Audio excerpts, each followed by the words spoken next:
Hey everybody, welcome back to the Plays and Fades YouTube channel after the weigh-in show, breaking down this 14-fight slate here, UFC Vegas 51. We had an eventful weigh-in, and I'm super hyped to break it down. Before I introduce my two amazing guests this week, let me just point out that not only do I have my DFS video that I do every week out on the channel already, which you can check out after, I also have my best bets video out on the current MMA YouTube channel. So there's two more videos for you guys to check out, but you guys can do that later because not only do I have guests here, but you also have guests who are going on multiple shows later. There is enough content to go around. They'll tell you all about it, but let's not waste any more time. Let's get her going. Returning legend, the man, the myth, the legend, Phoenix MMA. Welcome back, my friend. How are you doing? Doing good, man. The stream was a mess for the win, so I wish I got to watch that back in a bit, but yeah, 14 fights. I think I got some action on it. Looking to make some money, and I could chat with you. Thanks for having me on. Perfect. As always, I appreciate you coming on, but we got a new guest this week. We got someone replacing Liam. Those are some big shoes to fill, but no, he's going to be able to do it. The absolute beauty in here. He's helped me with some soccer bets over the week, and he's going to be able to talk some DFS with me. We got our boy, I don't know if I should call him Lou, Rob. How are we doing, Rob? Lou, Rob, either one's fine. What's up, guys? I am no replacement for Liam. I am bargain basement Liam. I love that guy. Hopefully I'll provide something a little different in terms of the prop element for some of these bets today. And weigh-ins were a little interesting. I don't know. There's some bangers on this card. I know we always think like it's not going to be exciting when we look at some of these cards early in the week, but you get this close and it's like, oh, well, found some spots. Let's go. Hey, well, I'm super happy to have you on. I know we'll have some fun talking about all these fights. I appreciate everybody hanging in the chat. Postman, what's up? Trace Picks Fights. Let's go. We are live indeed. And I know Phoenix may be still dwindling on that DFS side, but Lou's going to be able to help me with the DFS side because actually I'm a big fan of this DFS slate. We'll talk about that later. I say we don't waste any more time. We've got 14 fights to break down. Let's get her started with the very first one of the night. We have the 14-8-2 Haley Alatang facing Kevin Croom, 21-14. Elephant in the room for this one is Kevin Croom dropping down again, 135. He looked like he had 0% body fat, like he was skin and bones on the scales, but he's going to have that huge height and reach advantage out there. Facing got Halatang Ali, who questionable output and a lot of things that we'll talk about here as we go on. But this is one where I'm very, very tempted to take the dog. But as I tweeted out earlier in the week, discipline is what matters really on this one here. I don't care. I'm going to stay back unless you guys tell me to bet it. So I'll pass it over to Lou first. Lou, how are you seeing this one going down? I'm going to tell you to bet, all the time. Like I'm always going to lean that. It's weird. Like Altang certainly has the path to victory. Kroom's takedown defense is it like 5-6%? I mean, he doesn't have any. Altang has that path, but he's resistant to do it. He's low volume on the feet. Meanwhile, Kroom is higher volume, but doesn't seem to have any power. If I have to lean aside from the betting side, I would say dog or pass, but I think fight goes distance at minus 135 seems fairly safe. I don't think Altang has that killer instinct. Kroom doesn't seem to have. I mean, if it's him, he's going to jab him all 3 rounds. But sneaky bet here might be it goes to a split decision of plus 450. But as a sneaky play, but I'm on fight goes distance. I just going to get kind of a weird opener at minus 135. That's all I really got for that one. Fair. You're not worried about any Kroom subs? No.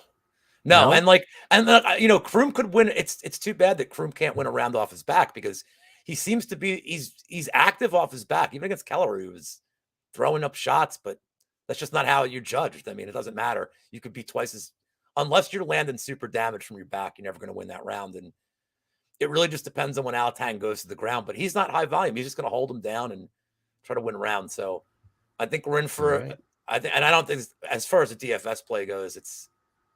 I think it's dog or pass DFS. I think safe value there. Perfect. All right, Phoenix, you got anything to add to that one?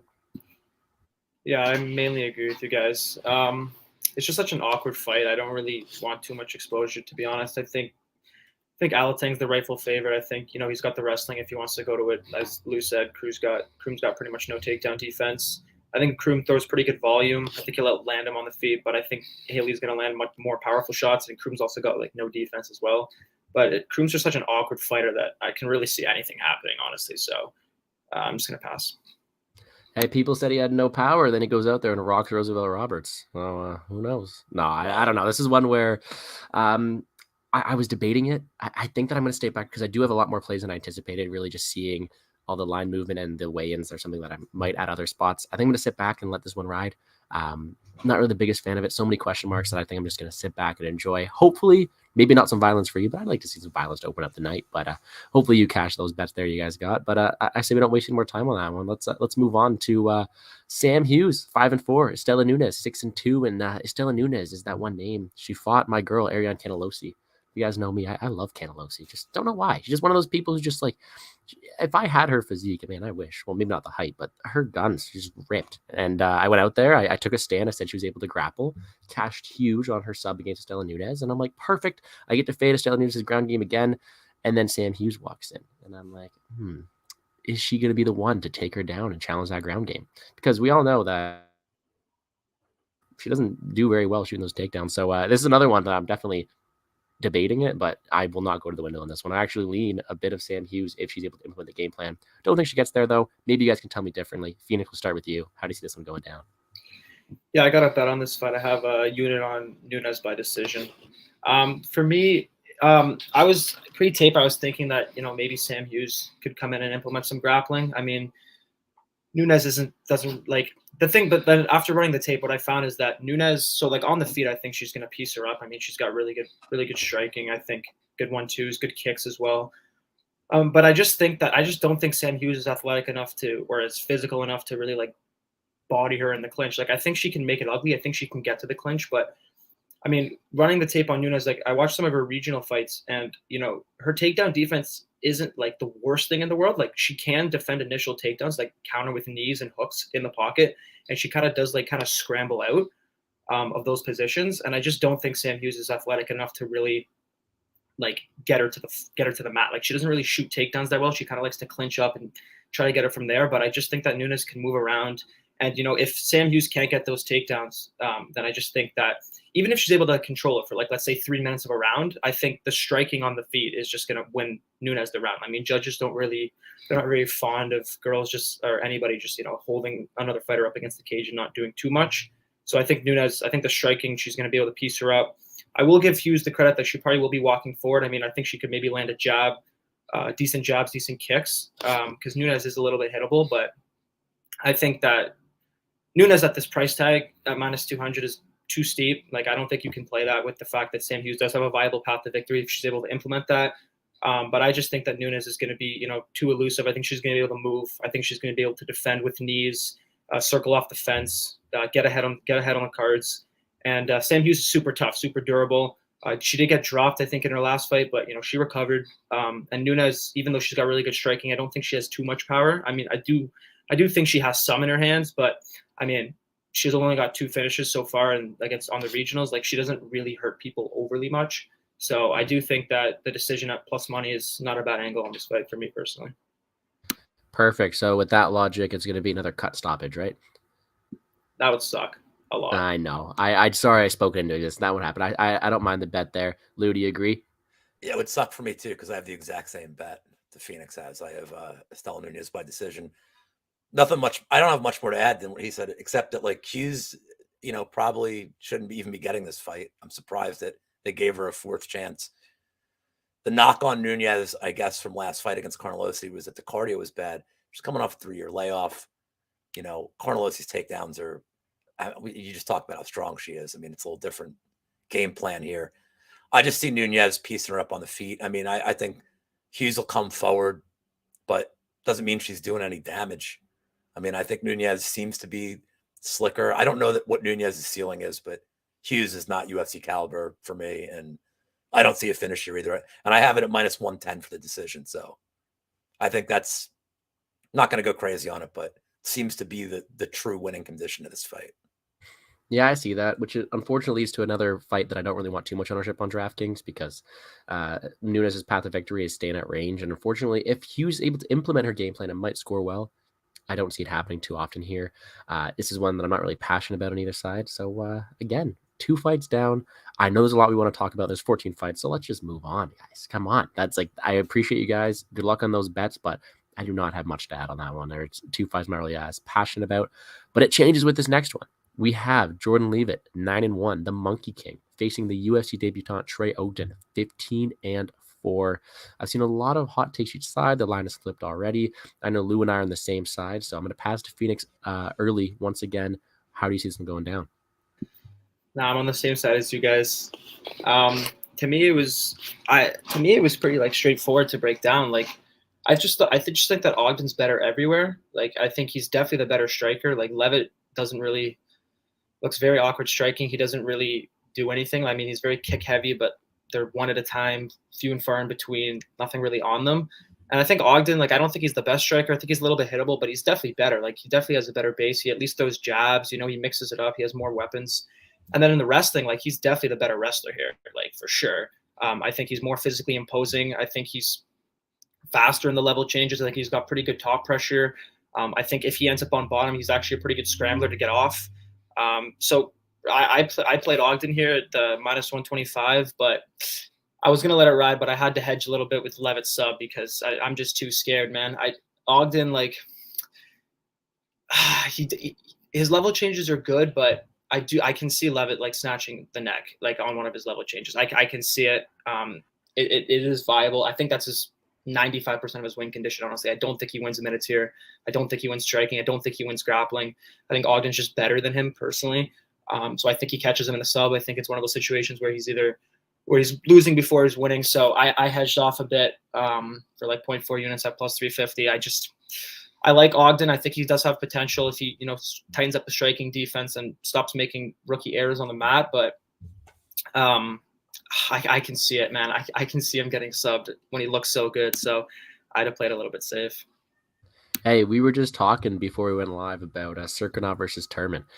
This might be the same thing. Ogden could be winning, just dominating, and then boom, he's not. Because the one thing that Ogden doesn't have is the best defensive submission grappling.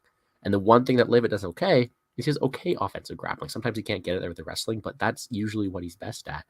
It's tough because Levitt's major win condition plays into the defensive liabilities of Ogden, and that's really tough for someone who wants to bet Ogden. I think Ogden has a lot of potential. So I have not bet it yet, if I'm being completely honest. I was going to bet Levitt by sub, but I see a lot of people saying just bet the fight to end by sub, which probably covers both sides because Ogden does have a decent sub game himself. But I don't know. I'm hoping for some grappling exchanges. And Lou, I know you're on that side, so tell me a bit more about that thought process. So I have two bets on this one. I do have the fight ends in sub at +130. For right now, it's 130. A lot of the reasons you guys said. It seems to be Levitt's winning condition. I also am going to play Ogden round 3 at +1300 for a small flyer, which I'll get into in a second. But I was big on Levitt last fight, but all the reasons I was big on Levitt last fight were because Sales had all these red flags, like the weight gain, the injury history, the layoff, and also that he didn't have great takedown defense. But even in that fight, it should have been an easy strategy for Levitt. It should have been immediately go for takedowns. He didn't. In fact, when it hit the ground in the first and second, it's almost like they fell into it. He wasn't proactively spamming takedowns. I don't love when people, unless you're Ronnie Lawrence, and I have him in a lineup. I love it, but he wasn't proactively spamming them. He kind of just awkwardly striked his way, and then they kind of fell. Sales was like, all right, let's go. And then Levitt wrapped them up. I didn't think Levitt was dominant. And Ogden, he looks like he's better everywhere. In the striking, it's not even competitive. And I wonder if they're going to game plan. Ogden's with Krause now, I believe, if I'm not mistaken. So I know everybody loves James Krause right now, but I got to think the game plan's good, and it's going to be, let's keep this standing as long as we need to. I also have a huge question about Levitt's cardio because in that Puelas fight, he looked awful, as it went on. So I think Ogden will get stronger as it goes on. I do see the sub for Levitt as a possible. That's why I get it. That's why I'm betting the fight to end in sub. But I think as it goes on, Ogden's going to get stronger and stronger. And I like the Ogden round 3 because that might be one-way traffic at that point. And I suppose the knockout is possible if Levitt is very, very tired and just can't even and he's shooting entries that are just lazy. I suppose he could just get caught by a knee. But yeah, I think end the sub covers your Levitt win condition. And it feels like a must target, Gordo. It feels like, all right. I don't know if it's max exposure, but I mean, Levitt only got what last time? 91. I'm not saying that's a bad score, but I think he got low 90s. Is that right? Oh yeah, I don't think he scored that well on DraftKings. I was And he pretty was high like on him. And he was like 8,000. They were about to pick him in that fight, so it's all right, but it's Levitt. Levitt is not this like amazing takedown guy. He's just a willing, like, if you're a hockey fan, those guys that fight a lot, but the record is like 12-12. Like the Flyers had this guy Riley Cote. Wasn't a good fighter. He just liked getting into fights. Does like Levitt wanting to grapple doesn't mean he's like this excellent grappler, but he does seem to snatch submissions out of nowhere. So, yep. you know, Hey, and with our luck, with our bets on submission, probably going to end up in another slam win, right? What's going to right, happen? like a Yeah, lineman. of course. Yeah, no, I see a reasoning, and maybe I will play that instead.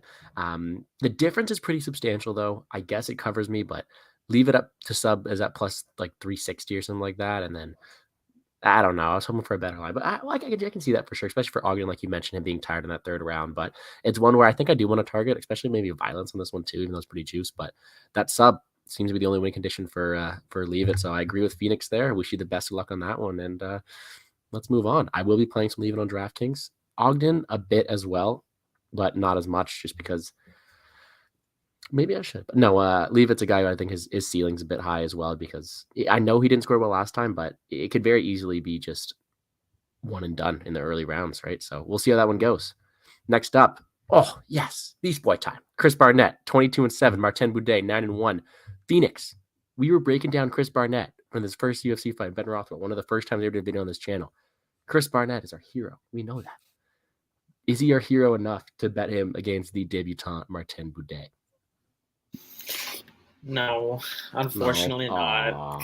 Too bad. Although I will give him, I don't think it's like I've seen Boudet in like a lot of action this week on Twitter.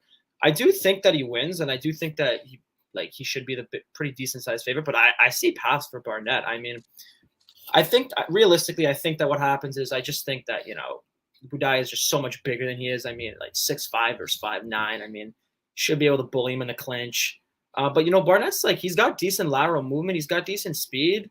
His counter striking is okay. Like I think decent heel kick, hittable. Like he's hittable. So I think that realistically, what I think is going to happen is I think Boudet's going to be able to get his game plan going. I think he's going to get him in the clinch. If he gets a takedown, he probably finishes him or drowns him, because Barnett's cardio isn't that great when you mix in the grappling, in my opinion.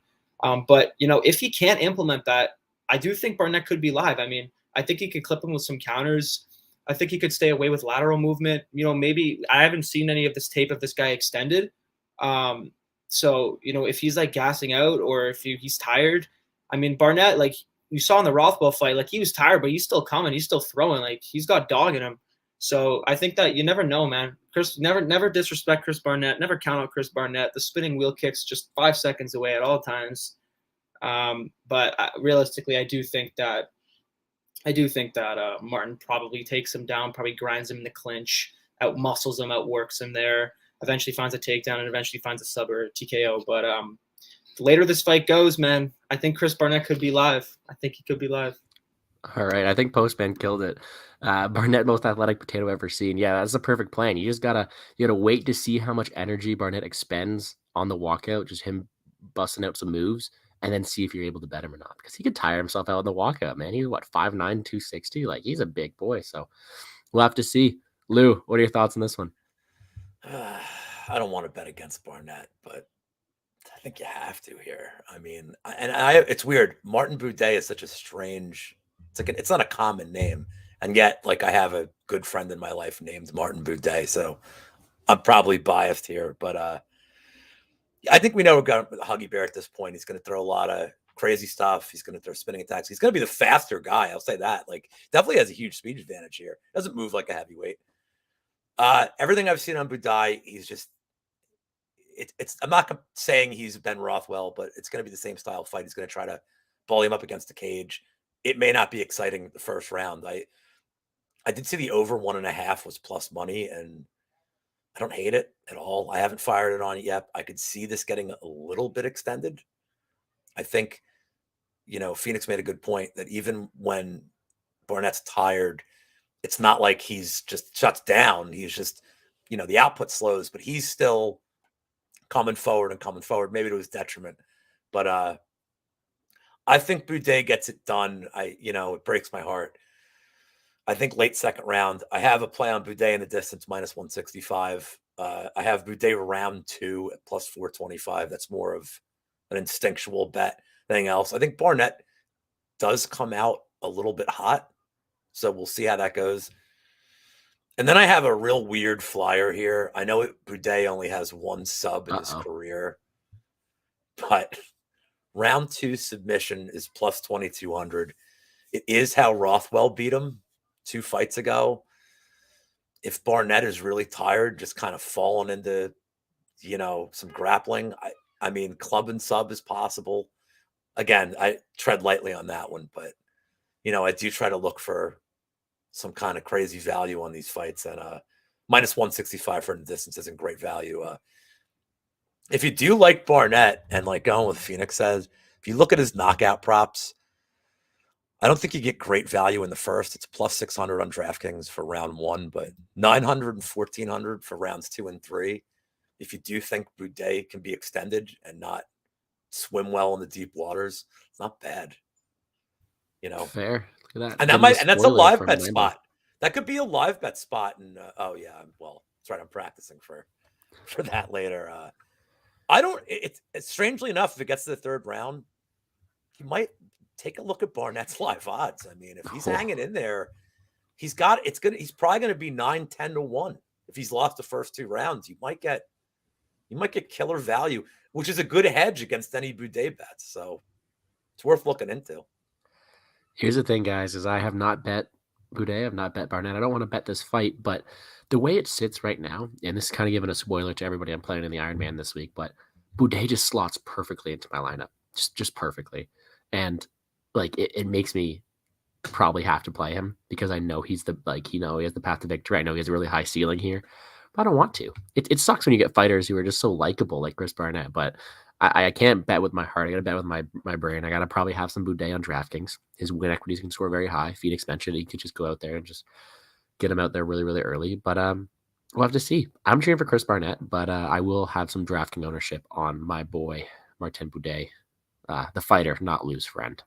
All right, next up, we have the 13-2 Rafa Garcia versus the Canadian number 1, 21-10 Jesse Ronson. Don't know if you guys saw my DFS video this week, but I had to take down on my jerseys, and I was stuck with just 2 Canada jerseys. So if anyone clicks my video for the first time, they're like, man, this guy's just a nut up here. They're right, but not for the reasons you think. Jesse Ronson coming out here, coming off of a big layoff, tested positive. His win over Nicholas Dalby got overturned. Rafa Garcia, Phoenix's best friend, and all of our worst enemies because of that group marker fight. Damn, Phoenix. I have bad luck too. I have the Doc is bad, Rafa Garcia. Anyways, this is a really weird matchup. You got evens now. I do have a bet on this fight. But before I reveal that to the public, I'll let you guys start. Lou, what are your thoughts on this one? I hate Rafa Garcia. Like, I mean, I hate him. And, he looks like he should be good. And then he's, it's not even the Gritzmacher fight. He doesn't do anything on the ground. He's another guy. He goes for takedowns and he's like, yep, I won the round. But I don't understand it. And I like what I've seen from Ronson. I know there's some red flags here. And then supplement was what? It wasn't like a steroid. It was, what did they say it was? It wasn't, but it wasn't like a true performance enhancing one, right? I think it was an anabolic steroid. Okay, well that's fine. That's not really performance enhancing. Like, did he take a lot of it? No, I was like, it's whatever. It's I thought I'd heard something else. Maybe I'm wrong, but I think Ronson's better everywhere, and I think Ronson's strong enough to stuff takedowns, which is the big thing here. And Garcia's cardio is shit. That's the only way to put it. He's got terrible cardio. Brutal. I mean, now the one thing I'll say is Garcia again is we're just talking about Barnett, and weird to compare these two, but Garcia in the third rounds, yes, cardio's dead, but he's still like on his feet, like coming forward, not doing anything with it, but he's trying to give the illusion that he's still in the fight. So I have Ronson at -120. I missed the line. I mean, I should have got it earlier in the week. I like him on DraftKings. Round 3/decision is +165 for Ronson. I'm not certain he gets a finish here. I don't think Garcia's ever been finished, so he's tough to finish. But That's where I'm at in this fight. Ronson should be better everywhere, and I think he's going to stuff all the takedowns. I know people are thinking, well, Garcia early, Ronson late, but I don't know that Garcia is going to have a lot of success. Ronson is strong. Like that is all his tape. He is a strong human being, and I don't think I have the balls to play him round 3 at plus 1400. But I guess let's see what happens when I put the tweet out tomorrow morning about loose playlist. I may do a little tickle on the round 3 if I think Garcia is going to. I just think if Ronson stops these takedowns early, that finish is live. Perfect. Because Garcia is going to expend everything he's got in the first. Instead of the first and second, he's going to be gassed after 1 round, like completely gassed.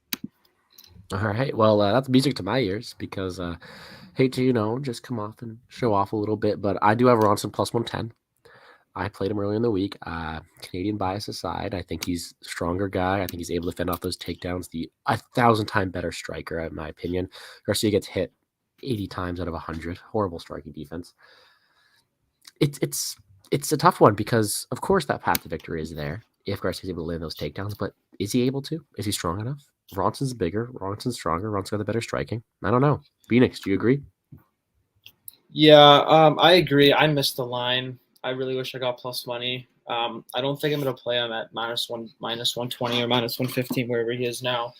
I agree with a lot of what you guys were saying. I hate Rafa Garcia, man. Like, I also thought he won the fight. I thought he won the fight actually pretty clearly, to be honest. I watched the 3rd round back, and I think he had 2.5, 3 minutes of top time. And against Groots? Against Grits, oh. Yeah. Like, I thought he won the 3rd round. Like, I thought he actually won the 3rd round on rewatch, but whatever. It's still a horrible performance. Horrible bet, too, but whatever. We live and we learn. But, yeah, I don't really think he does anything well. I think he's an okay striker. He doesn't really have great defense. I think his wrestling is okay, but again, I just don't think he's going to be able to take down Ronson. I think that Ronson's is a strong guy. I mean, he's fought up a weight class. He's fought some pretty good guys up a weight class too. He's fought good competition overall. And yeah, I just don't really see Rafa Garcia being able to take down Jesse Ronson too much here. I think Jesse's definitely the more technical striker. I think he's going to piece him up with the straight left. I think his movement's going to be pretty good here. Again, he is coming off a big layoff and coming off a USADA suspension, so don't know how to play into that. But he looked good on the scales. I'm pretty sure he was one of the guys that actually looked pretty good. But yeah, I just think he's the more technical striker. I think Rafa gets hit too much. I think that Rafa is the kind of guy who in the UFC he's going to win fights where he can either get his wrestling going or he can just outdog his opponent. Where he's just a tougher guy if it's a brawl and he can just stay in there longer and land more strikes because, he is a tough guy. He's hard to finish. So I think Ronson wins a decision at a pretty decent clip here. I was looking at Ronson decision. But I don't know. I mean, he was up a weight class and he absolutely shredded Dalby. Like he hurt him bad. And Dalby, I'm pretty sure he's a durable guy too. And up a weight class, that was a pretty impressive finish for him. But yeah, I think he's the side. I really wish I got the plus money earlier in the week. I'm not overly interested right now at minus, but I might still get there because I just think that I don't think Rafa's gonna be able to take him down. And if Rafa's not able to take him down or at least hold him down, I think maybe he could get a takedown or two, but Ronson's a pretty hard guy to hold down. I mean, the only guy that was really able to get overwhelming wrestling success on him was Natan Schultz, who's pretty good high-level judo fighter. That's not Rafa Garcia. So I think that Jesse Ronson will be able to stuff the takedowns, and I just think he's the better striker. I think he'll land more. I think he's got the better defense too. So he is a little bit hittable on counters, but I just think he's going to land more, honestly. And yeah, you guys hit the nail on the head. So I might get there, but as of right now, no place for me. Perfect. Ronson train. I like Rob's play on the round 3 decision. That's not bad either. We'll see if I get there, but I like the money line. Got a couple units on that. Plus 110. Beautiful. DraftKings wise, there are a lot of live dogs this week, in my opinion. So will I get there on Ronson? Maybe. His win equity doesn't score as his ceiling isn't as high as others in that range, and that's unfortunately where I'm at with that one because his most likely path to victory is probably round 3 or a decision win that involves no grappling. So striking at range, I don't think he gets many takedowns, so not going to score the best. Will I have him? Yes, because I do think he wins, and technically an underdog at 8K, but not someone I'm absolutely crazy on. But we'll see how that one goes. Let's move it right along. That's 5 down. We got 9 to go. Next one up. This is one we got to talk about. This is one where we'll get our, as Clint says, get our tinfoil hats on and Drakkar Klose 11-2-1. Brandon Jenkins 15-8. Drakkar Klose. Not only has he said in interviews this week that he's still not fully recovered, but he looked awful on the scales. awful. Needed the box, still weighed in like almost a pound overweight. Yes, Jakar Close is the better fighter. He has the ability to win this fight, but he's minus 800. Brandon Jenkins is a wild man, and I know they got dominated last time out, but he's a wild man. Give him a little bit of credit. I don't know. Were the weigh-ins enough to sway you guys to bet a little bit of Jenkins? I know Rob can tell you about it a bit, but I know I also tweeted out something as well. But I have no official play on the money line for Jenkins, but the way that he looked in the scales, like that KO line is tempting. It's just so many question marks. I'm excited to hear you guys' thoughts on this one. Rob, we'll start with you. Tell Nathan what you got in this one. Well, first of all, if you anybody that I know that's parlaying Close, like just stop gambling because it doesn't add anything to any of your bets. It's just I don't understand it. I thought this whole thing was a red herring all week. Just him talking about like you see this in sports a lot. Like just if there's a narrative all week, and like oh well, this is a factor, and they try to get the betting public on it. Like just seems like it'll always I go contrarian. So all week I'm like maybe his durability's fine. He's just talking, but no, he didn't just look awful. He looked like he didn't want to be there. I mean, he just didn't look like he had interest in being like to the point where I wrote you before the show and said, I wonder if this fight will still be on. Like if he pulls out of this fight tonight, it would not 100% shock me. But I don't really have a huge betting interest in this, but if you feel like being a degenerate, the Jenkins KO line is, I saw it at plus 900. Some books have it as high as plus 1200. And DraftKings has round one at plus 2,500, which if you just feel like, I mean, you wing $5 on that and tell people it's the price of a beer, well, it depends on where you live, I guess. But I mean, if Close comes out and he just is disinterested, Jenkins is going to, I mean, we know what we're going to get from Jenkins at this point. No defense and just winging bombs.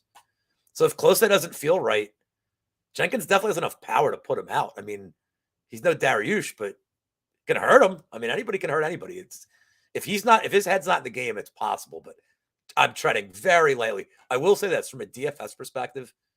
I think we talked, Gordo. I think we talked about this earlier in the week. We did. I even before the weigh-ins, I like Jenkins as a leverage play because even if he loses, I think he loses a decision, and he may get you 30 points. And on a slate like this where the dog pool is kind of shitty, I think 30 might be enough to, I mean, you play him, then you can get to Boudet, you get to Sabatini, sorry, Canada, but like you get to like Sabatini, you could get to like Luque, you could get to the other the other guys in that 8,000, that upper 8,000 range by taking a flyer on Jenkins. I mean, if you look at that dog pool, we have fights to talk about still yet, but like, Wu Yunan and Landsberg, and there's other people in that range that are like real dicey, and Jenkins could hang in there for a decision at worst. But yeah, I'm gonna take a flyer here. Real small play though. It's based on it's an odds play and it's a weigh-in play. It's not a talent play. Okay. All right. I like it. I think you guys saw my tweet earlier. I'm on the it's not the distance decision, no action. I don't know how you even call that one. It's a weird name, but you get the point, right? If it ends on the distance, I got Brendan Jenkins. If it goes to decision, I get my money back. Single unit, I'm not wasting much, but plus 410 and plus 450 on FanDuel. All right. We have that now, Phoenix. We have that. It's up north. Anyways. I don't. Oh yeah, FanDuel's been really struggling. Is it provincial in the country? Is it like we're state to state in America, so I mean I understand that. Like, is it? Yeah, it's Ontario only, okay. But even at that, like we're in it, but like it just doesn't like us. There's been a lot of problems with that. I can tell you about that later. Pretty much, FanDuel is 50-50 for people. Like half the people can get in, half people can't. Anyways, point being, plus 450 for that bet. I think Close is a decision was seen in the first place. I think that's his major win equity here. And then you have a guy in Brendan Jenkins who is a wild man, who's his best win equity is probably a finish as well. It's 450. That's a no-brainer, right? Especially with the way that Close weighed in, I had to do it. Phoenix, I know. I hate to rub it in. I forgot you didn't have FanDuel. Tell me about your thoughts on that one. I really like your play. I'm gonna hop on that. I just saw that play on Twitter that you made, and I'm gonna hop on that. Is it Jenkins has to win inside the distance, or just it ends inside the distance? Yeah. So the Jenkins. only way you lose money is if close finishes him, which is definitely live, especially later rounds, but it's not plus 450 live. Yeah, I agree. Like, I think you guys nailed it again. I think Jenkins is the definition of. He's actually got some pretty decent offense. I mean, he's a wild man. Throws some good knees, some good hooks, some good kicks. But he's just so bad defensively, both striking and grappling. Like, Close is a guy that, like, Close at -800 against anyone is kind of whack. Like, I don't really rate the guy that high. I think he's got a decent skill set. I definitely think he's UFC caliber, but I don't know how he won the Bobby Green fight. And I think he does everything decent. I just don't think he does anything exceptionally well. And like, I was looking at like the fight doesn't go to decision, the Jakar by KO and Jenkins by KO, because I did expect violence just by the way they fight. But I mean, I kind of like throughout the week, like I'm kind of hesitating because like, yeah, like what if Jakar just like he's openly talking about how he's not feeling 100%? Like that is a big red flag. Like he could come in and not want to fight. Like he could just be on the outside and not really want to engage, or maybe just want to clinch. So I'm probably going to hedge off that. But yeah, I think your play inside the distance plus 410, no action scorecards is solid. Because I mean, I think that Jakar, if he is to win, I can't. Again, originally I thought that Jakar was kind of like 60-40 in his win equity if he finishes or not, just because I do think that Jenkins is pretty trash defensively, and Close has been in some, like, he does like press forward a lot, but he can be countered. I wouldn't be surprised if he gets caught with a flying knee or he gets caught with a hook, because kind of wings his chin up in the air when he's rushing in. And overall, his defense is pretty bad. And now with all these exterior factors coming in, the weight cut, the fact he's not feeling 100%. Yeah, I think the bet that you made is an absolute must bet. I'm definitely going to be on that for sure. And yeah, Jenkins inside the distance, scorecards, no action. Awesome. Perfect. And I love how we just completely ignored the fact that I kind of just left the studio for a second. I don't know how, but perfect. All right, let's keep it rolling, guys. I appreciate you guys feeling the same side. Let's go, Brandon Jenkins. I mean, honestly, like Rob, you hit that. DraftKings, he opens up so many possibilities. It's not like we're at a lack for dogs, but we're at a lack for low end dogs. Like he's 6,800, right? It's insane. His win equity scores super huge too. Like his ownership might creep up a little bit now, though. Oh, it will. It will. I mean, I thought he might be like 6% owned, and now it's. Well, we'll see. Close. Hey, if anybody puts Close in, that's crazy. At his price tag, he needs round one or buffs to pay it off. Like it's crazy. And especially with the other people up there at that range, we'll talk about later. I don't know. I think that 6.8K, it's live. Don't oh, I don't even know what I'm saying at this point. Brandon Jenkins, 6.8K on DraftKings, plus 550 on money line. He's worth it with all his exterior factors. All right, Lena Landsberg, 10-5. Penny Kinsat, 15-6. The Battle of Sweden. I'm not very passionate about this one, but we'll see how it goes. Phoenix, start us off. Yeah, I mean, I think Penny wins. I think the line probably maybe a little bit wide, but I think it's justified. I mean, I think Penny's much better boxer. I think she's much stronger. I mean, she was having a lot of success against Raquel Pennington in the clinch, bodying her. And, when Landsberg is out-muscled, I mean, she's not winning the fight. Like, if she's out-muscled in the clinch, she's just can't really do anything, honestly. She's 40 now. I think Penny probably beats her pretty easily. Penny probably wins by decision at a pretty decent clip, but I mean, the line's just out of proportion, because the thing with Lena is, a lot of her fights just tend to end up in the clinch. Like if you told me that, Penny would keep it on the outside, stay away, and just box her up for 15 minutes, I'd probably lay the chalk at this, honestly, because I just don't think Lena wins that fight ever. But, Lena tends to fight, clinch-based fights, and Penny, has fought those kind of fights and a decent amount of her fights too. So, I mean, if it's in the clinch, maybe Landsberg grits out some sketchy, greasy decision. I don't think it happens a lot, but I don't really have an interest with the prices lined on this fight. I think everything's a bit wide for Penny, but I'm not interested in playing, Lena, who I think's at striking disadvantage, strength disadvantage, 10-year age difference too. Like, just not a play. Perfect. Rob, you agree? Yeah, I mean, typically I would always say there's nothing wrong with being in your 40s, unless you're fighting, and then there's a problem. Unless you're Alexia Oleinik, and then that's all right. I don't even know why she's coming back. I have no interest in betting this fight, by the way. Even like the Kinsey decision is minus 200. It's not bettable. I just don't understand the motivation for coming back. Like, I don't like, what are you? You're not going on a title run. You're not like, there's no path to the belt at this point in your career. So it seems like a cash grab. But I can't trust Panny to get a finish either. So I'm getting a beer during this fight. That's kind of, I will bet the over on beers I drink more than I will bet anything to do with this fight. Like, I want nothing to do with it. I don't know. I don't really understand why Blanchburg's back. So I got nothing more. Sorry. Hey, I don't blame no you. DraftKings interest. None. No, same. You know what? The only way I was considering playing this was like I texted Raw earlier in the week, and I'm like, usually I have one like parlay. Like, there's no parlay pieces on this card, really. None. Like, sure, there's some that you could favor, but none that are like, yes, I'm gonna put 5 units. Like, none of them are for sure. Maybe the over 2.5 might be one. That's the only one I'm looking at. That's the only way you can pay me to play to take this fight in betting perspective. Other than that, DraftKings, nope. We'll see. Not the most interest. Maybe after we're talking this down so much, it becomes the fight of the night. How about that? I don't know. We'll figure it out. I think this is one that doesn't really take much time to talk about, but I say move on. We good? Let me just let you know, breaking news. They reweighed Close A and he made weight. He weighed in at 156. So fight's still on. I don't know, but the fact that he even went back to do it means they'll keep that fight. So I guess we'll wait for the ceremonial weigh-ins and see how he looks there. But we were talking about hopefully they don't cancel this fight, so it looks like it's still on.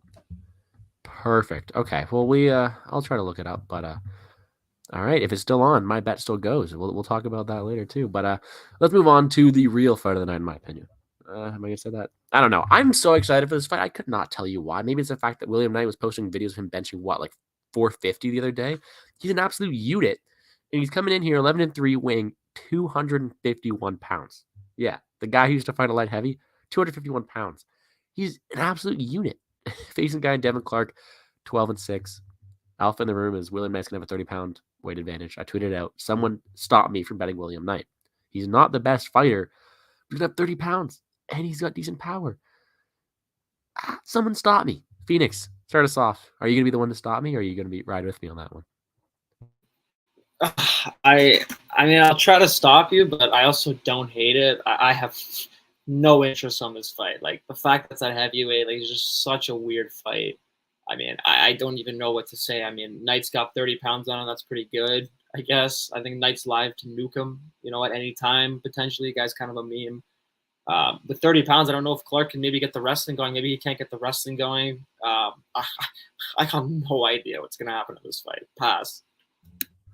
All right, Rob, that's on you. I'll let you try to talk me off the cliff here.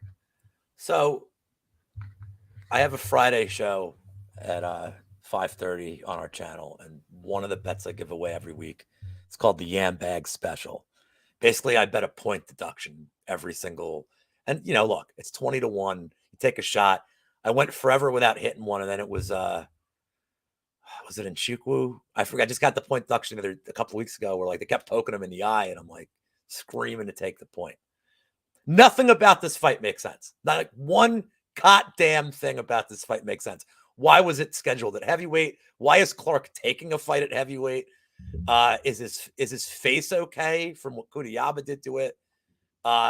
Is Knight ever going to weigh within 10 pounds of an opponent ever again? I don't know what's going on. Nothing makes sense. So this is your technical analysis. We deserve nonsense in this fight. So I have two bets. I'm betting the point deduction. I would usually give it away on my show, but for you, Gordo, for you, Phoenix, you're getting the Yam Bag Special early in the day, and we're playing with house money. I'm taking the draw at 50-1. I feel like it could happen two ways. There could be a point deduction, or let's be honest, could Knight 10-8 him early? Yeah, he could bury him early. Clark seems to be able to take a lot of punishment. Could Knight 10-8 him and fade, and then Clark goes 2 rounds of boring wrestling? That seems very in play. Look, this is a fight this is almost like we talked about last week. I think the Olynyk Vandera fight. Was it a classic? No. Beautiful. Was it everything I Oh, want? Was it everything I yes. want in a 3-minute fight? 1,000,000%. I had a great time watching that fight. So to enjoy this fight, I have to bet it nonsensically. And if the draw hits, I mean, a $5 bet on the draw, you made $250. You probably are right. You're probably all right for the night just hitting that bet. And then you can just root for chaos. I wanted Alonzo Menafield to be the ref of this fight. That's the only thing that would have made sense. Get the guy that's lost to both by decision to ref it or judge it. I don't care. But yeah, we deserve a crazy outcome here. So I'm going to bet the draw and the point deduction. Maybe that will insane. cure. Perfect. I love to hear it, man. Maybe that'll cure my my wanting to bet this fight. Postman telling me not to do it. Night is huge, and I just put Phoenix on weigh-ins duty. I know they're happening right now, the face-off. So anything that happens, you feel free to tell us about what's happening now. Udai is huge. Who, Knight? No, Martin Boudet. He's Boudet. Oh. So much bigger. Okay. All right, noted. We'll have to see that. But yeah, I'm tempted. You have to tell me what they look like in weigh-ins. I'll have to go back and watch them because, unfortunately, I don't want to believe this. Like, this hurts me to say, but sometimes size matters. All right, I say all the time, size matters. All right, especially in a fight like this. This is tough. I'll have to see the weigh-ins. William Knight is a meme. I don't like betting against Paul Craig. That's why I don't. So I mean, yeah, I don't bet against. Who's the number one guy I don't not to bet against? Anyways, we'll figure it out. I forget him. Paul Craig is 8-2 in fights that he's lost, by the way. I don't know if you knew that, but wow. I don't think the guy's won one round in the UFC. Perfect. Anyways, it is crazy. I like it. Preston, I agree. It is crazy enough to try it out. Maybe you do that. Bet365 has every single fight draw at plus 8,000, by the way, if you're ever on that draw line again. Anything else? Oh, Frank, man. Rest in peace, Mike Bossy. I appreciate you letting me know about that, but I'm ruining the vibe.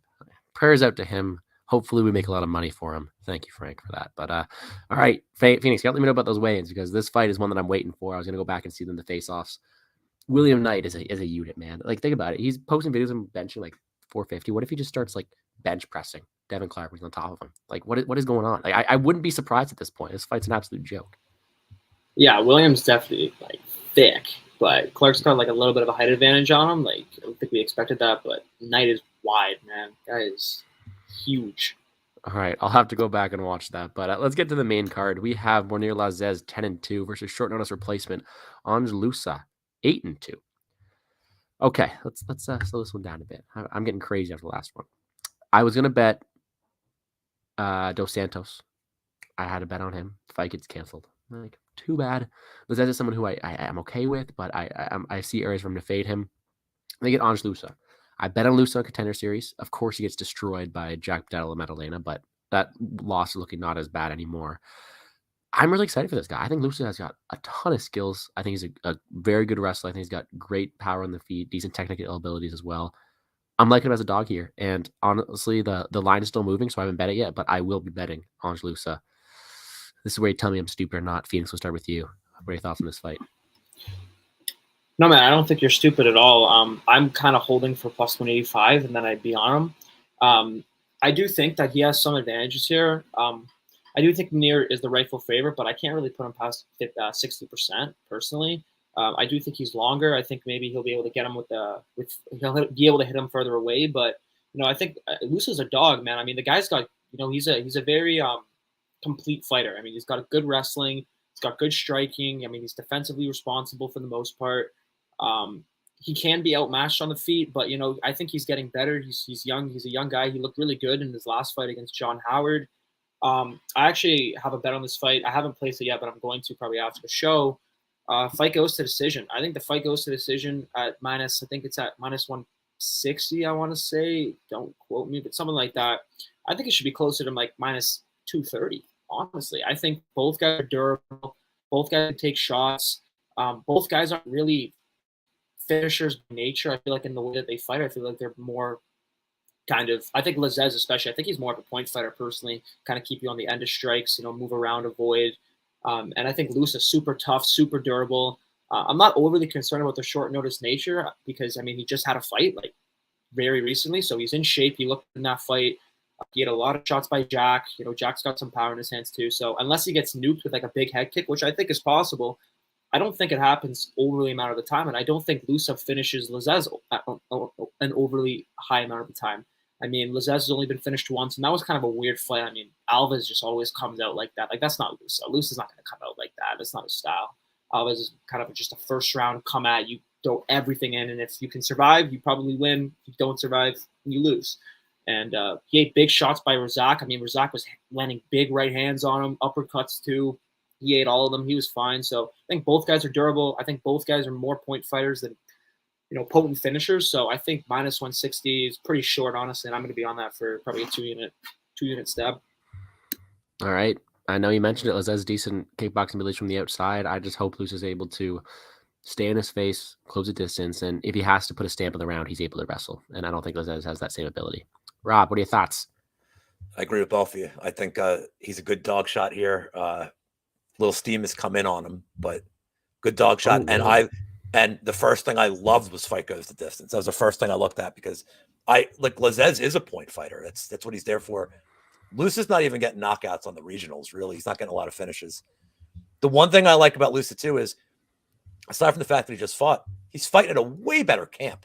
He's fighting way better guys in camp than for MMA. Lazez trends in the UAE. The level of competition he's fighting day after day after day to improve. I like Luce.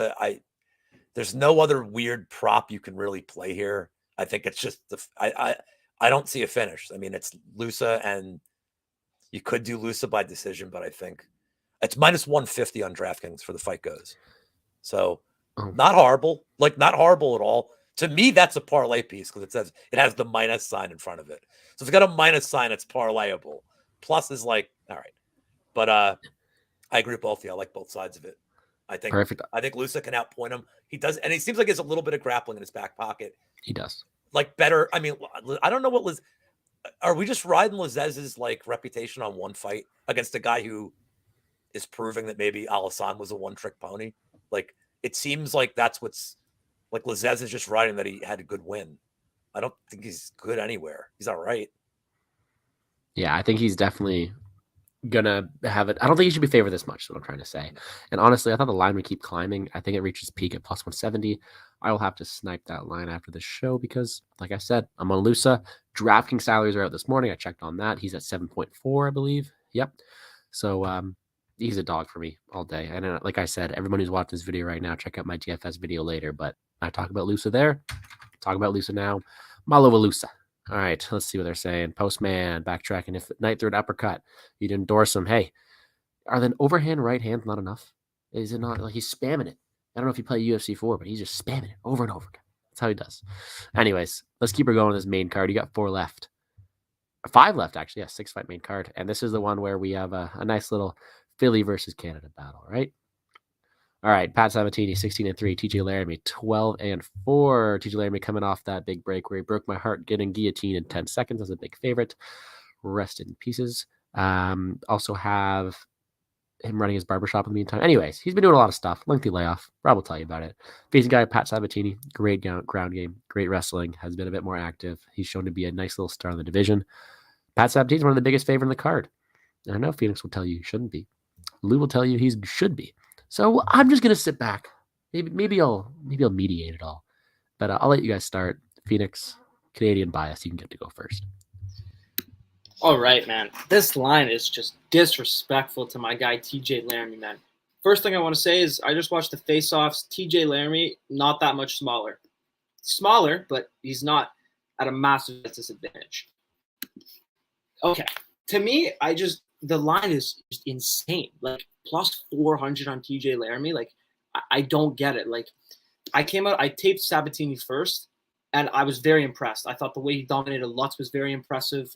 I thought the way and his whole UFC career I've been impressed. I think he's a pretty good wrestler, very good submission grappler. Trains with Daniel Gracie, legit black belt. Can't take anything away from him. Striking is a work in progress, but it's not bad. He looks like he's got the right base for it. But TJ Laramie is just not. He's not a bad fighter at all. TJ, they're very similar fighters. I think on the feet, I think TJ Laramie has the advantage. I do think he's got 4 inches of reach disadvantage to overcome, but I think he's the better boxer. I think he's got more weapons on the feet. I think he'll be the one, dictating the exchanges. And, I don't think like, I understand. Like, the way that Sabatini covers this price is either he takes him down, he subs him in one, or he just takes him down. He's able to do what he did to the rest of his UFC opponents so far. I can see it happening, but like TJ Laramie is not a guy that's easy to take down. You don't just like take down TJ Laramie and hold him down. I actually don't think I've never seen him like taken down and held down for an extended period of time. I may have missed something. I'll go back and watch that. I'll own that. But from all the tape that I watched of TJ Laramie, because I watched a lot of his fights, he's usually the one initiating the wrestling. And if someone tries to take him down, like I think his last regional fight against Andrew Cruz, that guy, obviously that guy's not on the level of Pat Sabatini, but he was shooting takedowns, and Laramie was sprawling, perfect technique, very fast. If he did get on the ground, he was sprawling out. He was using guillotines to reverse the position. Like TJ Laramie is a guy that, like, I just don't see how you get to plus 400. They're a very similar archetype fighter. I think Laramie's the better striker. So, what if Sabatini comes out here and is not able to wrestle TJ Laramie? Because there's been no evidence on the tape, from my perspective, that shows that Pat Sabatini can just easily take down TJ Laramie, hold him down, sub him. Like, TJ Laramie's a good scrambler. He's a good wrestler himself. He's a no-gi BJJ champion. He has a wrestling background. He's got a kickboxing background. He's a very well-rounded fighter. He's young. He's 24. You can expect improvements out of him. I think his last fight was a mental lapse in judgment. I think he wins that fight if they're on a back, a good clip at the time. I think his toe got stuck in the cage too, or something weird like that. Don't quote me on that, but something weird happened with him there. You're right. And I just like, if Pat Sabatini can't take down TJ Laramie, like, that fight at best for Sabatini is playing out close to a pick at best, because he does have the reach. His striking is getting better. But, TJ Laramie is a good fighter. Like, Pat Sabatini hasn't stuff to take down in the UFC yet either. So I think Laramie could potentially get takedowns. He could leave his neck open. He could get subbed. That could definitely happen. I mean, it already happened. He does leave openings to be guillotined. I can see Sabatini getting him with that. And I do think Sabatini should be a favorite. I do. I think it's fair. He's got more UFC experience. He's got the reach. He's got very high credentials in BJJ and wrestling. But to me, the way I see it is I just see them as very similar fighters. And now seeing TJ Laramie at the weigh-ins actually size up pretty decently. He is a little bit smaller, but he sizes up well. The kid's strong too. I mean, the kid is pretty good in the clinch. And again, I think he's a better striker. I think he's got a better 1-2. I think he's faster. I think he's better movement. And yeah, like, I just think that the only way you can get to this line is if Sabatini's just able to control TJ Laramie on the ground. And like, he could, but TJ Laramie is like, I think this kid is really good. I think he has a lot of potential. I would like him at bantamweight, but he does carry a lot of muscle mass. But, again, like I just said, he sizes up okay. I don't think he's easy to take down. No evidence has suggested to me that TJ Laramie can just be taken down and controlled. I understand he hasn't faced someone at the level of caliber as Pat Sabatini. But I don't think Pat Sabatini, I think TJ Laramie is going to give him the most problems when he tries to wrestle him. I don't think he's going to be able to take him down early. I think the first couple shots, I think Laramie's going to stuff them. And, if this turns into a striking fight where, Sabatini wants to work on his striking, test the striking against him because he can't get the takedowns, TJ Laramie at plus 400 I will take that 10 times out of 10 all day long. So I'm going to have probably a unit and a half. I was debating between 1 unit to a unit and a half on Laramie, depending on how he looked at weigh-ins. I think he looked good at weigh-ins. I honestly put Sabatini at max minus 200 at the most, in my opinion. I think Laramie's a good fighter. I think he's going to give him a fight. I think he's a dog. I think it's going to be an honest fight. I don't think he takes him down and controls him with ease. I don't think he subs him with ease either. And I think there's a decent percentage chance that this fight turns into a striking fight if he can't get the takedowns. And TJ Laramie, in my opinion, is the better striker. I think it'll play out close. Give me TJ Laramie plus 400. That's where you drop the mic right there. That's a hardcore debate right there. Lou, what's your rebuttal on that one? I can't compete with that. I mean, that was like, I can't compete with that. So earlier in the week, Phoenix and I talked about this on one of his posts. I said the line was wide too. It opened at 240 and it's gotten steamed up. Again, now we're in this new era, not new era, but lines are getting steamed immediately. Yeah, this line is wide. I don't like the layoff. I'll keep this quick because I don't want to get beaten up. In my old age, I don't get beaten up. I don't like the layoff from Laramie. Mental mistakes are all right. Like the Minner fight it's like an outlier. I don't think that's not like a trend. That's just a weird. Minner's win condition is literally I have to win in 1 minute or I'm gassed. And it happened. It happens. Like, it's not, I don't think that's bad on Laramie. It's a learning experience. I don't like the layoff. I have a friend that's in that gym with Sabatini and Brady. One thing I like about Sabatini the most, this dude's cardio. They've talked about his cardio is like insane. So with the layoff with Laramie, so I'm betting Sabatini sub because I'm completely biased. My analysis is I'm completely biased. You don't want to bet against Chris Barnett. I want to bet on Pat Sabatini. And sometimes it's that simple. This isn't expert analysis. I just want to bet him. But if you liked Sabatini's decision, which is, I believe, pretty wide odds. I actually should look that up. I think Laramie's tough. I think if Sabatini, Laramie seems like he can hang in there. I do agree that the grappling exchanges are going to be tighter than people think. And a lot of times when you see two good grapplers, what do you get? A 15-minute standing affair. Stand-up affair. And I'll tell you this right now. If it is a 15-minute standing affair, you don't want to be holding a minus 500 ticket on Sabatini. I'll definitely say that. That's not an advantage he's going to have. But if Sabatini can just early and often take him down, I know Phoenix is saying there's no evidence he can. There's no evidence he can either, because Sabatini's been improving. The Tristan Connolly fight was weird. It was like, he dominated him, but he wasn't really trying to finish him. And then the Tucker Lutz fight I thought was way more impressive than was it Emmers, or I'm trying to think the fight he had before that, where he got like the weird submission, like where I'm like, I didn't like his fight IQ a ton in that. I didn't like it got diced. And Jamal Emmers' fight IQ was legendarily stupid. But yeah, I'm gonna roll with my boy. I have to. But Legally. Legally speaking. By the way, how is this a city I'm from versus a country? That seems unfair. It seems like I'm outmanned here. But if you like Lutz in this spot, or Lutz, sorry about that. If you like Laramie in this spot, I don't hate it. Like, if Laramie keeps it standing, that first round, take a look at the live bet, man, because if the first round does not have a lot of grappling, look, you're going to miss the line, but you might still get Laramie at like plus 200 after round one. And if there hasn't been any takedowns, I'll hit that too. It's a good hedge out for me, but that's where I'm at. The line is wide. I completely agree with Phoenix that this line has gotten crazy steamed, but I don't look too much into the Minner fight.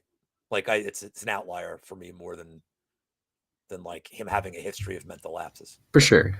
Yeah. Do you feel like you have to play this on DraftKings? That's the question. And let me I'll leave it at this. You know better than anybody. If you want to win, you got to be different. Well, Sabatini's probably going to be, him and Boudet are going to be the highest owned guys on the slate. I'd have to think. Sabatini could be like as much as 60% owned, 50% owned. Do you agree, or am I going too high on this? Yeah. No, I had him lying around 45. Okay. So that's still, that's half the field. So if Laramie keeps it standing, you've eliminated half the field. Because Sabatini needs either he needs a round one or round two sub, or literally 3 dominant rounds, like to pay off his salary. And I wonder if Laramie could keep it competitive on the feet, Sabatini could even in a win, he might only get you 70 points. He becomes not worth it. And then you go different, and that gets you different. It gets you different from the field. So he's not Kizrayev. Sure. Like, it's not playing like Kizrayev where you're like, this guy's going to go annihilate a fool. Like, it's not like that. He should win, but at what point? How dominant? How good does it score? Oh well, I think it's sticking with my bias though. I'm sticking with it. And by the way, the real city versus city happens not in the cage, but Raptors versus 76ers also happening. So we'll that too. We'll see. Well, at least so it's John Kelly and I versus all of you. We don't have high expectations. Do you understand this is like the most revenge spot ever for the Sixers? They lost on one that bounced up in a game 7. Like Bing. It was awesome. You don't think Embiid every day since has been like, I'm going in there and scoring 60 a night, and I don't care if I blow my knee out. Like I care. but it's gonna be fun. I'm not the biggest basketball guy. I'm a not hockey either. guy, but that championship run was elite. Anyways, we're here to talk It's fights. gonna be fun to yell at each other for 2 weeks. That's Oh, for I'm here sure. for that. At that though, I like both your breakdowns. I am gonna side with Sabatini to win the fight. Unfortunately, Phoenix. I do think Fake there's value on the Canadian. line. Fake, yeah. You saw my draft. You saw my DraftKings video. Anyways, I am going to take 17 to win the fight. The line may be wide. I have no action. I actually took a very contrarian spot in this one. I took a weird stance to this one, and you guys can tell me by the sounds of it. You guys aren't on the same side as me, but I took the fight doesn't go. I took the fight doesn't go at plus 120. I think that despite how good Laramie is, like he's been finished 3 times in the first round. Sabatini's also got where he's really on the ground. I don't think he's gonna be able to keep up on the feet as much. I know he hasn't been finished, or I know he hasn't been like dominantly finished, but Laramie, I think he's not gonna be able to keep up with him that long. I think it ends one way or the other, and at plus money, I'll take it. I think the line's gone now anyway, so I did my job. Maybe not my most confidence bet, but I do like it. I do like it. We're cheering for some violence this weekend. All right, moving right along. This is a fun one. This is the real fight of the night. Maria Bueno Silva 7-2-1 versus the perennial contender Yanan Wu 12-4. I can see the laughs. I guess we're not big fans of Yan Wu. I don't know. I'm on MBS this weekend. I think she is a clearly superior fighter on the feet, on the ground. Does she go into the ground? I don't know. I'm on her to finish, and I'm on her to win. Let's hope she does it. I think she's a perfect contrarian play on DraftKings as well because, like you said, everyone's going to Sabatini, everyone's going to Boudet. Like, MBS has a chance to finish this fight easily. On the ground, huge. And even on the feet, she's got more power. The question is, like, does she going to go to the ground all the time? I don't know if she's going to use that black belt. I don't know. In the end of the day, all I know is that she's a better fighter all around, and I'm having her to finish this fight. I'm not a big fan of Yan Wanu or Wu Yanan, and that's all I'm going to say. I don't know. I apologize for my pronunciation. I am that's how much you can tell I'm passionate about this fight. Is I don't even know how to pronounce the name properly. Don't just wait till we get to the co-main event with Godsey. I don't know if we pronounce that at all.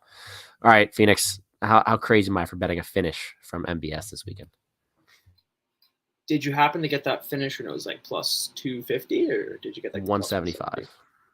Okay, so yeah, I think that's if I had to play the fight, that's how I would look. But no interest, man. Like Wu is not good, like at all. I mean, her regionals, she has like I think like her first 7 fights. Like I don't even think they had fights. So she faced the worst competition on the regionals, and then in the UFC, she's faced pretty bad people as well. I mean, Mizuki's not great. I mean, she got reversed by Jocelyn Edwards, man, twice. Like that's just so bad. But like Myra Bueno Silva, like I don't think she's good either, man. Like much better than Buyanon, but I don't think she's great either. I think she's super hittable. I wish she wrestled more. I wish she proactively wrestled more. I think if you told me that she was going to proactively wrestle here, I think I'd favor her inside the distance because I do think she probably finishes her on the ground. I think there's a big level difference there, but I can see it playing out kind of close on the feet, to be honest. I think Bueno hits much harder, but Wu is actually okay at like getting into the pocket, throwing like the combos and getting out.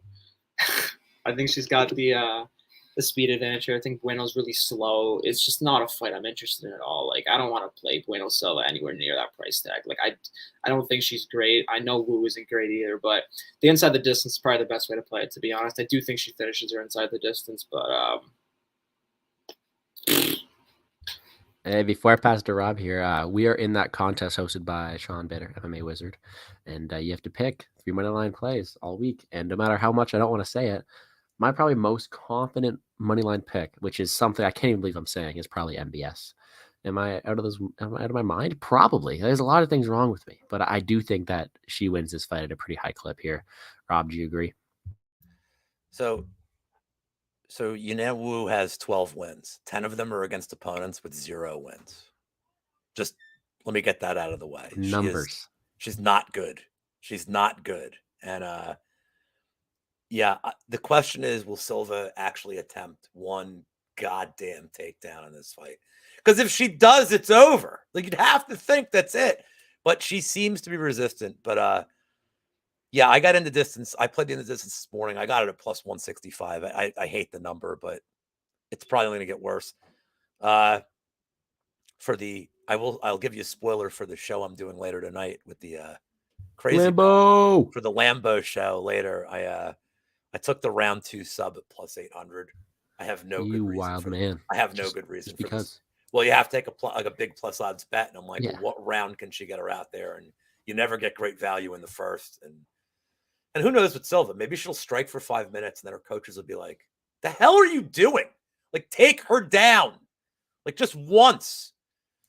Yeah, I mean, is she a parlay piece? I guess, but like, do you again? With what?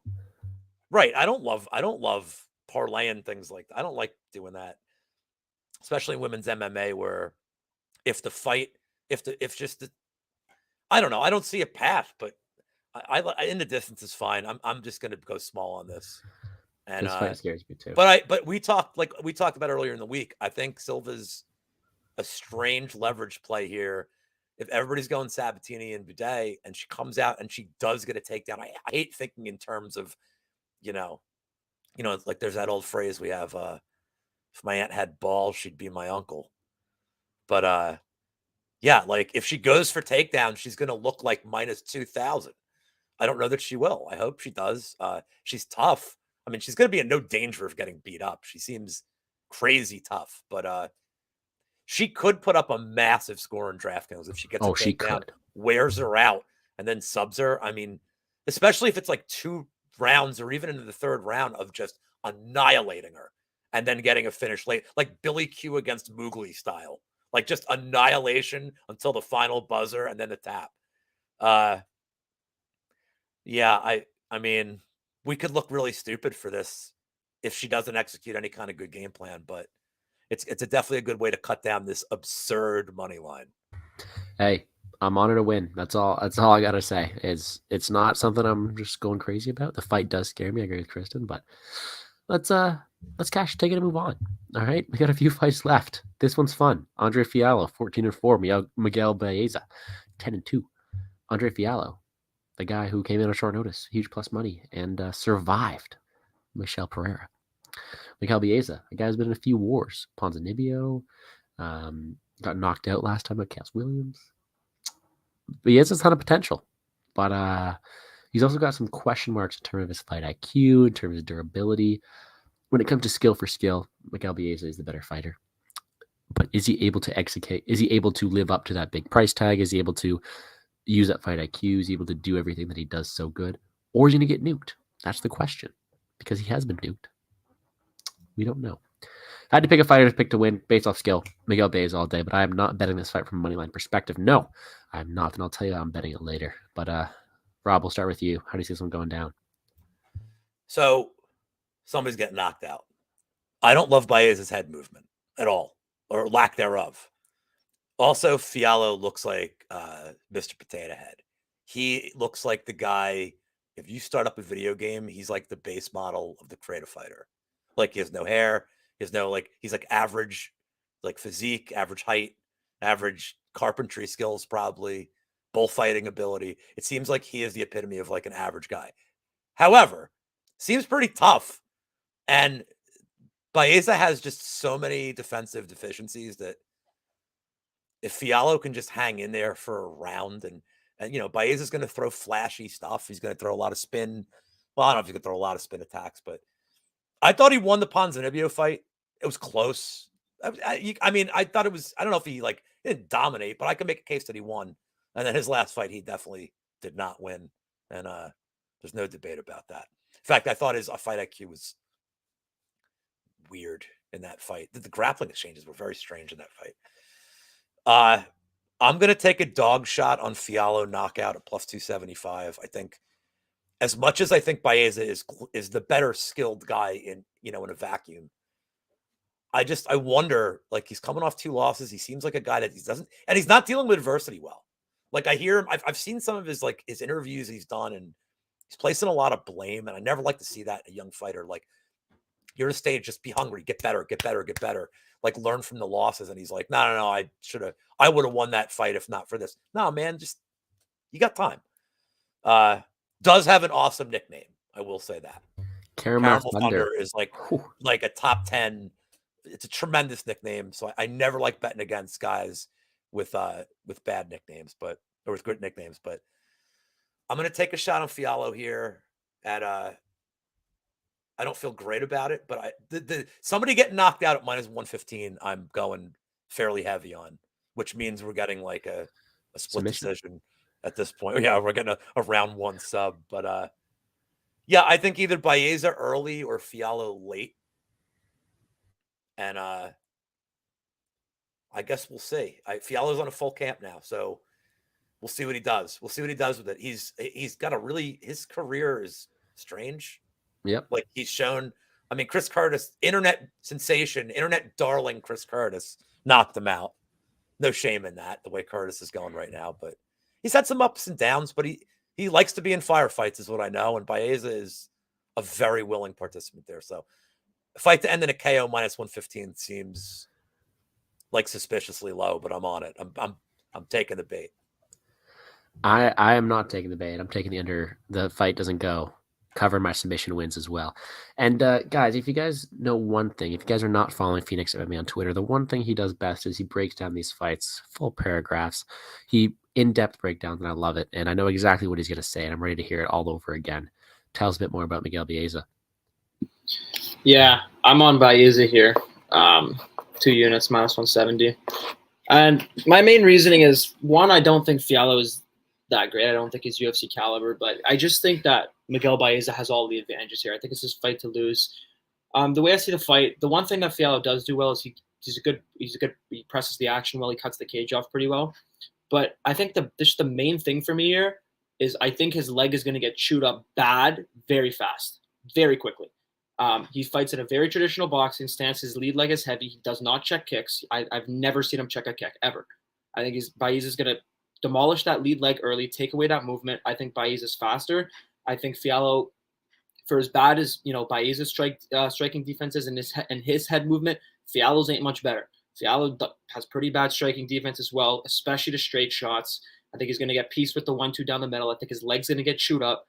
I think that Baeza is going to be able to laterally move away from the pressure. And I just think that once his leg is destroyed, like, you just take away a lot of Fiallo's ability to win the fight. Like, I think if there's any grappling upside in this fight, it's all Baeza. I mean, Baeza's a BJJ black belt. I mean, if he wants to go there, I love that. I think he can probably work him on the mat. I don't think he will, though. That's not really his game. I mean, he likes to bang. But, I think he's got a chin on him. I mean, his head movement sucks, but I think he can eat shots. I think he can eat shots a lot. I think he had a lot of big shots in his career so far. He has been hurt, but he has recovered. And like, I'm not worried about like Fiallo, deading him off a kick like Chaos did, because Chaos 1 is much more explosive, much more athletic, and he hits way harder. I just think that Baeza, like he had a lot of shots from Ponzinibbio, a lot of hard shots too. To me, the fight just comes. I think Fiallo, could have some success landing on him, but to me, it really just comes down to, I think Baeza is much faster than he is. I think he has better movement than he is, and I just think he's going to demolish that leg. I just can't see a world where he doesn't crush that leg. Like, Fiallo does not check kicks at all, and his leg is just there to be kicked right there for Baeza. And I think once he demobilizes him, and Fiallo can't cut the cage as well, Baeza is going to start to come forward. I think Baeza is the more technical striker. I do think Fiallo actually has some pretty good boxing. I mean, he mixes in some good combos and stuff like that, but I just think that Baeza is going to be able to eat the shots unless he gets nuked. I don't really see Fiallo being able to win a decision against Baeza. I think Fiallo's cardio is also pretty not great. I don't like it a lot. I think Baeza has better cardio. So to me, yeah, those are the main factors. I think he chews the leg. I think he's faster. I think the straight shots are going to give Fiallo a lot of problems. And I think this is a good bounce back spot for Baeza. I think, he needs a win here.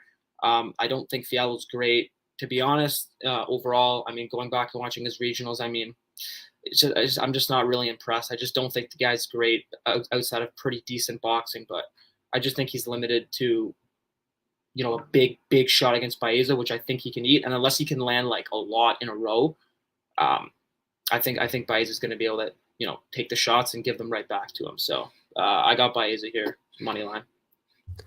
Perfect. Like I said, great breakdowns. And with that, we're on to our co-main event. 10-1, Kyle Barallo. 13-0, Omar Godsiev. Oh, look at that. I actually did okay pronouncing that. There we go. Okay. This is a fun one. Coming event, two guys making their debut. Kai Barral is a guy who I was ready to back in his multiple booked events that did not happen. Looks like this one's going to happen now. Getting a pretty good test here, but I'm on the dog. I'm on Kai Barallo. Like I said, Phoenix got great breakdowns. Going to tell you all about it in a second, too. I agree with his points. It is one where I think that wherever Godse's good, he's not as dominant as people think he is. Like I know he has decent takedown, decent ground game, but Barallo's strong. I'm not going to give up those takedowns easy. On the feet, I think it's Barallo all day, straight punches down the middle. Very technical fighter. And even at that, like that submission defense and offense of Barallo is pretty good. I think Barallo just got this great fight IQ, really smart fighter in general. I think it's going to be a fun fight to watch. Dog money, I'll take that all day. I miss the big dog money, but plus 110 is where I'm at. Lou, do you agree? Well, Phoenix and I were talking before. I said, I don't know what I want to do with this fight. And he said, oh, I'm going to sell you on it. So I've gone back and forth. I just want to say one thing that I think is very important to reiterate. Calling yourself a nerd and having a neck tattoo seem to me they're mutually exclusive things. Just because he wears glasses, I'm like, why would you get a neck tattoo? Like so I don't get that. So I'm just, maybe that's why I'm thrown off this whole thing. But I see Pats are both, but I am going to trust Phoenix to properly sell me on this pick and defer. Go for it. All right. Yeah. So my night pretty much rides on this. I mean, I have 5 units invested on Barallo. I have 3.5 units on him at plus 120. I have a unit on him inside the distance plus 240. And then I have half a unit on him on sub at plus 700. And to me, this line just makes I can't get my head wrapped around it. Like I actually cannot. I've watched other breakdowns and I get it, but I think they're just missing key elements to this fight. I think a lot of people are missing one of the key aspects that I saw on tape. So starting with on the feet, I think that Kai was hands down the better striker. I mean, I think he's got the reach advantage here. He's bigger too. Face-offs, he is the bigger fighter. Just for what it's worth. But, I think he's hands down the better striker. I think he's got a nice long karate stance. He utilizes the side kick well to maintain range. Good left high kick, good powerful straight left. Usually sets that up with the jab. He's just a very technical striker. And, Gadzi's more of, someone who, kind of just throws punches to get himself into the takedowns. He uses the punches to get him into the takedowns. So I think on the feet, it's Kyle all day. I think Kyle's got more power. I think Kyle's much more technical. I think Kyle maintains range better. He's got the reach advantage. I think it's his fight all day. So the grappling is kind of where, people on Gads are going to want to see him, go to in this fight. So I think that in the grappling, I think Gads is a good wrestler. I mean, watching the tape, he's landed pretty much every time that he shot from all the film that I watched. I mean, from a lot of different types. Good body trip takedown, blast doubles, single legs, doubles against the cage. I mean, he's a good wrestler. Don't get me wrong. I think he is a good wrestler. Good top pressure too. He likes to transition to the crucifix position. Work his opponents there, which is nice. He's got a submission game as well. So I think he's good. I think on the mat he's very talented. But to me, the big thing in this fight where, I don't understand is if you watch the film on Gads, this is one of my biggest pet peeves because I did some jiu-jitsu, and he puts his arms on the mat, like fully on the mat, and you don't want to do that. You don't want to put your arms on the mat. You don't want to do that. And Kyle has a very good submission game. I think a lot of people are sleeping on the fact that Kyle could lock up a submission here. I mean, Gads has almost been put in submissions multiple times. And, Kyle is he's a BJJ brown belt. I think he's a black belt in judo as well. Like he is credentialed on the mat. And, if you watch the film, where is this guy getting dominated on the mat? I mean, he's doing the exact same things that Gads is doing to people. If you try to take this guy down, I mean, he's reversing you. He's getting on top of you. He's threatening submissions. He's a much more opportunistic submission grappler than Gads is. I think he's more physical. I think he's stronger. And I see a lot of people saying that, oh, yeah, Gads could cage push him here. That's not really his game. I mean, he doesn't really cage push. I mean, he shoots like blast doubles. If he does get to the clinch, he's on your legs. He's trying to get you down. So I don't think he's just gonna be able to hold up, Kyle up against the fence. I think that Kyle is the more physical fighter. I think that Kyle's the much better striker. If the fight hits the mat, I really do think that Kyle's going to armbar. I think he's going to grab the arm, and I think he's going to armbar him, or at the bare minimum, I think he's going to use it to reverse it. He has not been dominated on the mat in any fight. There's not one fight. Like, we watch these Russian guys, and they're like, oh, he's dominating on the mat. He's like, he looks great on film. But those guys that he's fighting don't really have that great of a ground game. I mean, Kyle's going to present a legit ground game. Like I said, brown belt in BJJ, black belt in judo. The guy is not easy, and he's a big guy. He's a big, strong guy too. He's very physical. So I don't really see where, guys are just going to take him down past the crucifix and just beat the guy up. Like, I don't see that happening. My biggest concerns would be maybe, the cardio of Kyle. I mean, if Gads pushes this high wrestling pace and, Kyle's constantly having to defend takedowns, I think maybe he could get a little bit tired. But, Gads, if you watch the film, he was breathing really heavy going into round 3. And his last decision win, if you go back and watch that, he was breathing pretty heavy. He was able to get the takedown, but, it wasn't anywhere near as effective as it was in the first 2 rounds in that fight. And I personally can't see him just taking down Kyle at will and just dominating him on the mat. I think Kyle's too credentialed there. I think Kyle's too physical there. And I think Kyle presents much more threats on the mat.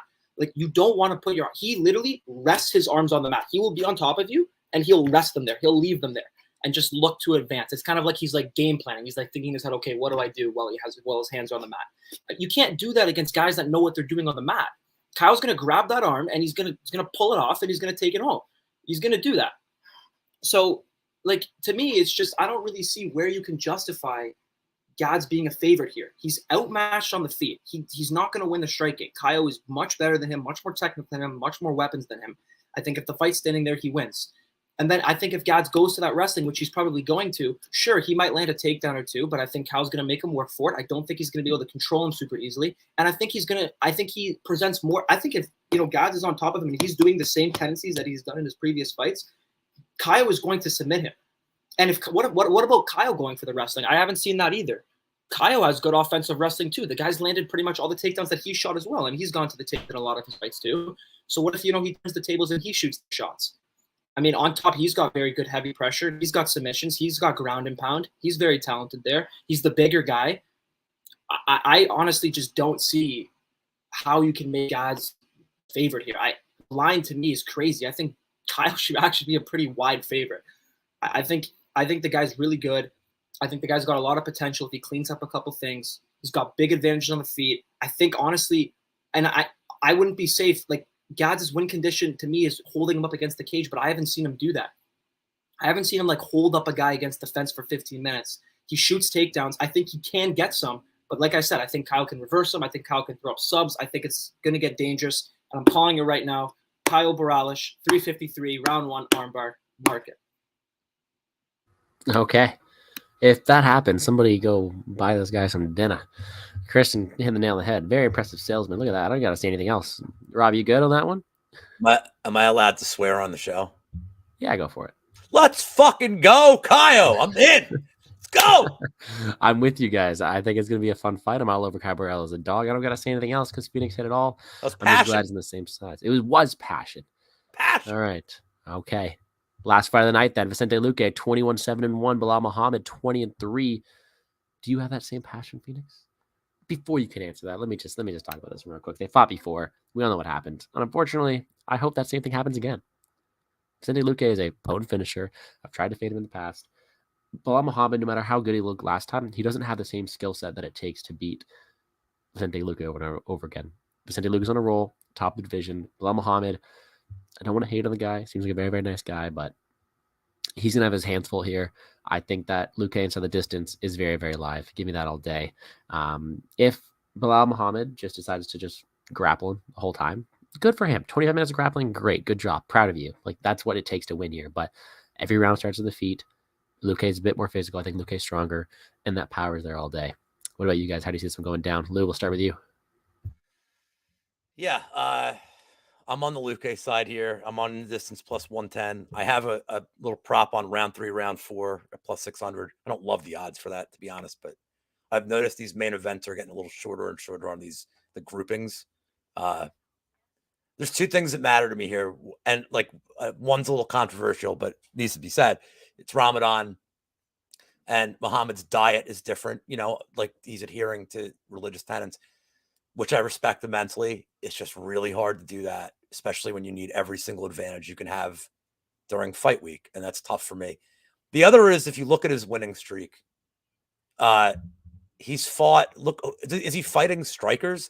Yeah, all right. He fought Wonder Boy. I got it. Wonder Boy all of a sudden looks, and this is sad because we all love him. He looks old now. Wonder Boy kind of looks like limited and old, which is, like it breaks my heart. But look at the other guys he's fought, like Maya, not a striker. Leon Edwards, I know it was a no contest. Leon Edwards was piecing him up. I mean, they didn't need to see any more of that. And I'm no Leon Edwards fan, but he was piecing him up. There's nothing that suggests to me that fight was going any other direction. Diego Lima, not with the company. Lyman Good, thought he lost that fight, to be honest with you. Sato, Melander. He loses to Jeff Neal as a striker. The thing is he's not fighting strikers. So, a real striker is going to give him a lot of problems. Edwards gave him. I don't think Luque is as good as Edwards. They're close.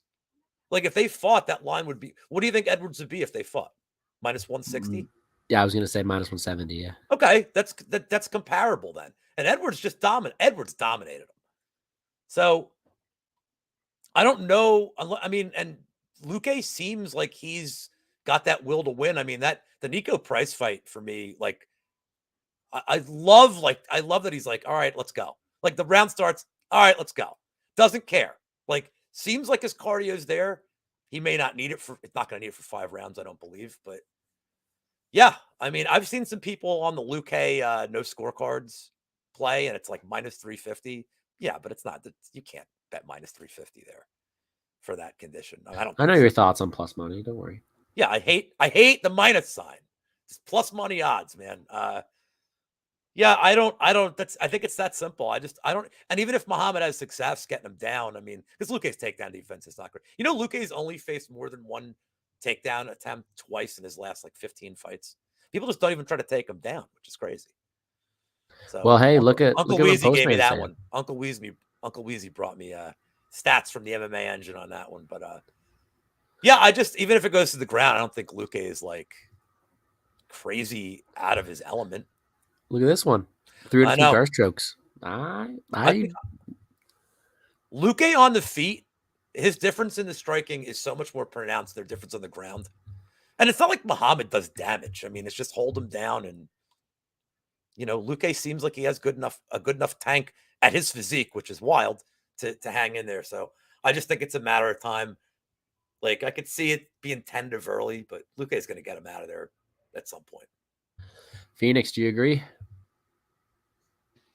Yeah, I'm not as sold on Luque, but I do think he wins. The problem with Luque is I think on the feet, I think Luque, I think Bilal's striking is it's improving. I think he has made improvements, but Luque hits way harder. Luque is going to be the guy in the center, I think. We saw, and Bilal's kind of chinny too.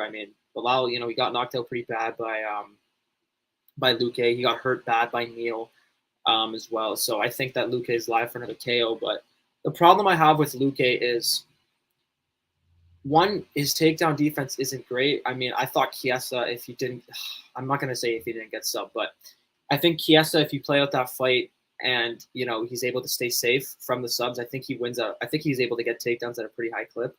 I don't think Luque's takedown defense is great, but the biggest problem I have with Luque, and I kind of highlighted in the Leon Edwards fight, which was kind of a while ago, but, in clinch heavy fights, grappling heavy fights, he kind of slows down.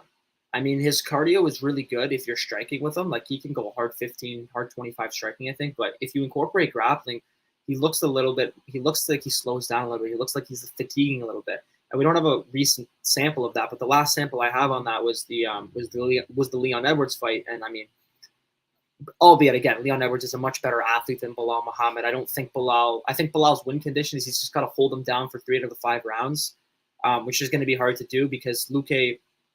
The difference between Luque and Wonder Boy is just Luque presents that sub threat, man. The guy's got you got to be careful of your neck. I think Thompson, if I'm remembering correctly, I think Wonder Boy actually almost got I think he had a guillotine half locked in there. So I think that Luque probably wins this fight. It does concern me that he does get I think he might get a little bit tired if the fight, gets extended and it's all grappling. But I also think that Luque is just going to, he's going to hurt Bilal at least a couple times in this fight. I think that's inevitable. I think he hits hard, and that sub threat's always going to be there. So Luque inside the distance, I don't really mind. If you want to play Bilal, Bilal's not finishing Luque. if Bilal finishes Luque, I think it's like late 4th, 5th round. end if of the he's world. tired, but not happening. Not happening. So I think Bilal, if you're going to take it, just play him by decision. I think it's actually pretty wide too. I think his money line's like plus 150 and his decision's like plus 230. It's like 80 cents there. 260 on DraftKings last. 260, yeah. 275 on other books too. That's crazy. Yeah. So I think you just play his decision. But yeah, I'm with you guys. I think Luque wins. I think Luque finishes him again. Perfect. I'd love to hear that. With that, we are completed the UFC 251 breakdown. I just muted myself. It's been a wild ride. It's been fun. Before I let you guys go, yes or no head symbols. Do you guys have any Bellator action? No Bellator action. One. Tell us your Bellator action there, Phoenix. I haven't played it yet, but I think I'm gonna poke Pitbull. I just by principle. That's all I need. Is the line super wide? Go ahead. I'm like, if I'm gonna make a play, I'm 1,000,000% with Phoenix on this. I don't want to compare it to Jan Sterling, but I mean, are we getting? It's kind of where it's going. But we're getting the same situation where it's like, I actually, that's a live bet spot too. I think for me, I think if it gets out of the first, I'm curious. I'd be curious to see where the line is after one, because we don't really know. At least with Jan Sterling, like we saw Jan kind of like dominate him over 5. Like, I mean, I watched that fight back, and I mean, nothing happened before the head kick. Like nothing. Like literally nothing. And I remember that week, I remember seeing it was Pickle, and I saw like it was kind of like a situation where people either had like 4 or 5 units on McKee or like 4 or 5 units on Pitbull. So it was like confident either way. 50. Yeah. Now it's like plus what, 275? Like that's crazy. Yeah, it's wild. But and Pitbull's like one of the best like in the world. So I don't think he's getting finished in a minute this time. So yeah, there you go. Those are things I love to see. And with that, I can put that in the video now. Put that in the thumbnail. Bellator and UFC. Ooh. No, nice. I'm just kidding. With that, I appreciate you guys. Algorithm. After they tell you where to find them, you guys go and check out my DFS video for the week. There's definitely money to be made there. We're riding a DFS hot streak, so let's keep that going. Neither of you guys are in the Iron Man, so I'm not too bothered about it. Usually I have to trash talk Liam about it, but that's okay. Before I let you guys go, tell them where they can find you. I know, Lou, you got, 8 more shows today? I don't know. You got a ton of shows in the next 24 hours. Phoenix, you probably got to go make another beautiful write-up for some things that we've talked about. But I'll let you guys tell them where they can find you. And then once again, thank you for coming on. Yeah, I'll go first just because, I mean, Lou's got so many going on. I'll just get it out of the way. Pretty much just on Twitter right now. Probably going to start up the YouTube in the summer sometime too. But you can just find me on Twitter, Phoenix_MMA. But I'll go make my TJ Laramie breakdown, plus 400, Windsor, Ontario, step up. But yeah, thanks for having me, Gordo. Lots of fun, man. And yeah, it's cash tomorrow. Awesome. Thank you. Rob? I've greatly enjoyed the show, by the way. You guys are like excellent. And now Phoenix has completely gotten me pumped for Kyle, which I always appreciate. I have my own show every 5:30 every Friday on the MMA Engine. That is the company. I'm a co-founder of the MMA Engine with Brady, DFS by the numbers, Uncle Weezy, and Monk Maddox. I'm literally not a content creator. I'm the database guy. I'm the programmer. I'm building the entire thing. We're going to launch the first week of May. Got a lot of cool things. Like, we're not just an optimizer. We got content creation. I have a couple of videos on our channel that explain it, so I'll just leave it at that. But cool things on the horizon. And then 10 o'clock tonight, I'm doing the Lambo show on Narco Cops channel, which is just the crazy bet show. So one of my favorites every week. If you haven't noticed, if you haven't noticed with my betting style in just the first show we've ever done, I tend to like these kind of crazy bets. So I kind of think everything I've done at this point got me to that point. But yeah, that's 10 o'clock tonight. And then I'm even concerned about tomorrow. I'm doing John Kelly's panel. But yeah, MMA Engine, just subscribe to our company. Like, that's all I really give a shit about. And guys, I had like an excellent time doing the show with you guys. This was a lot of fun. No, thank you for joining, both you guys. And I'll definitely be tuning into those shows later, especially the Lambo one. I love that show. Tim, Narco, if you're watching, hit me up. Like, I do that show all the time. I love that. Anyways, I appreciate you both for joining me. I think it's going to be a really fun card. 14 fights. Another one next weekend. For all those who celebrate, happy Easter weekend. Happy Good Friday. Spend some time with some family. I appreciate all of you guys for tuning in. Now you guys can go check out the DFS video. Make sure you subscribe to the channel, hit the like button down below, and also checking out our Twitters, because I got 3 videos out this week, a lot of opportunities for you guys to make some money, and I'm super, super happy to be joined by these awesome guests. So thank you guys once again for watching the video, and